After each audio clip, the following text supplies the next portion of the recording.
Hablemos de la meiosis. La meiosis produce células sexuales, también conocidas como gametos. Los gametos sirven para la reproducción de una especie. En el caso de los humanos, nuestros gametos son el espermatozoide y el óvulo. A diferencia de la mitosis, la meiosis no es un proceso de replicación, más bien es un proceso de reducción, porque las células que resulten de este tendrán menos material genético que la célula original. Para entender cómo es que funciona esto, mejor lo explico. Así que sin más dilación, luces, cámara, meiosis. Mientras que el ciclo celular de las células somáticas sigue la estructura interfase, mitosis y citocinesis, las células sexuales siguen una estructura un poco diferente. Esta sería interfase, meiosis 1, citocinesis, meiosis 2 y citocinesis de vuelta. Lo curioso es que tanto la mitosis y la meiosis se dividen en 4 partes que se llaman igual: profase, metafase, anafase y telofase. Para hacerla corta podríamos decir PIMAT. Pero aunque se llaman igual, estas tienen diferencias y similitudes entre ellas. Y bueno, en este video hablaremos de las PIMAT, de la meiosis 1 y de la meiosis 2. Pero si quieren saber de la PIMAT, de la mitosis, hay un video que hice que lo explica. Bien, ahora sí, comencemos por el principio. Todo comienza en las gónadas, que son partes del sistema reproductor y se encargan de producir gametos. Aquí nuestra protagonista es una célula llamada línea germinal. Primero la célula va a entrar en interfase, en la que va a empezar a crecer y producir más proteínas y organelos. También su ADN se duplicará y seguirá creciendo y preparándose para entrar en meiosis 1. La primera fase de la meiosis 1 es la profase 1. Veamos qué pasa dentro del núcleo. El ADN se empezará a condensar en cromosomas, que se alinearán con su cromosoma homólogo. La palabra homólogo significa que los cromosomas son similares en tamaño y tienen los mismos tipos de genes en los mismos lugares.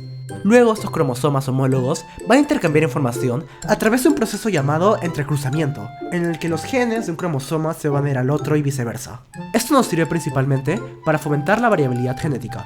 Ahora veamos qué pasa fuera del núcleo. En el citoplasma, unos organelos llamados centriolos se irán cada uno a lados opuestos de la célula. Junto a esto se irá el uso mitótico, que es un aparato formado por microtúbulos. Terminando con la profase 1, la membrana que recubre el núcleo se va a empezar a disolver, y los cromosomas serán liberados en el citoplasma.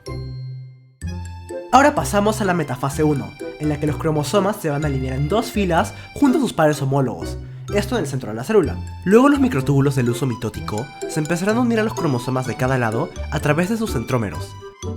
Posteriormente, en la anafase 1, los microtúbulos se llevarán a cada lado uno de los cromosomas homólogos. Los microtúbulos que no estén unidos a un cromosoma empezarán a alargar la célula, con el propósito de hacer la separación mucho más fácil. Durante la telofase 1, los cromosomas de cada lado de la célula se empezarán a agrupar y disolver en ADN. Una membrana nuclear se va a formar alrededor. Las nuevas estructuras de cada célula se empiezan a formar, y el proceso culmina con la citocinesis, cuando las células se separan y se forman 2 nuevas células diferentes entre ellas. Cada una de estas células contiene 23 cromosomas y 46 cromátidas, a diferencia de la célula original después de la interfase, que contenía 46 cromosomas y 92 cromátidas. Por si tienen la duda, lo que define un cromosoma es el centrosoma que tienen. Por eso decimos que 2 cromátidas unidas por un centrosoma son un cromosoma, y que una cromátida sola que tenga un centrosoma es un cromosoma también. La primera célula tenía 92 cromátidas unidas por un centrosoma en 46 cromosomas. Las 2 células que salieron de este proceso tienen 46 cromátidas unidas en 23 cromosomas.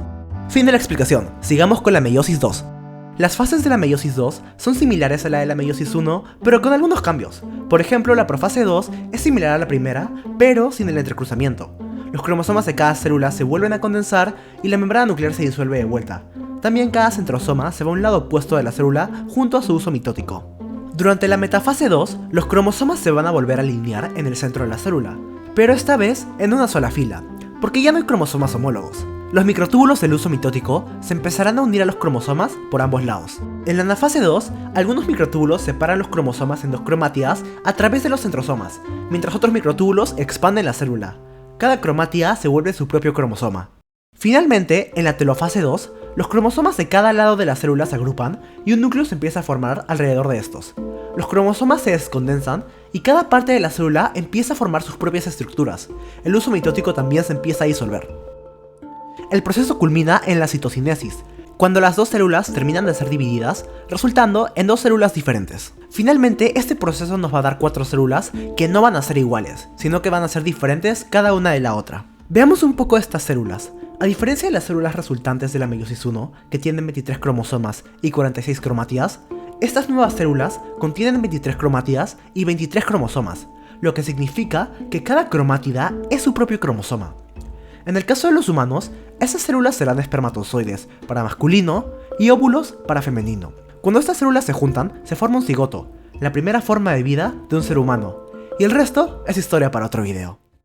Este video ha sido bastante confuso a decir la verdad, pero sin duda fue divertido. Como siempre, abajo les dejo los lugares de donde saqué mi información. Y sin nada más que decir, me despido y les deseo un bonito día.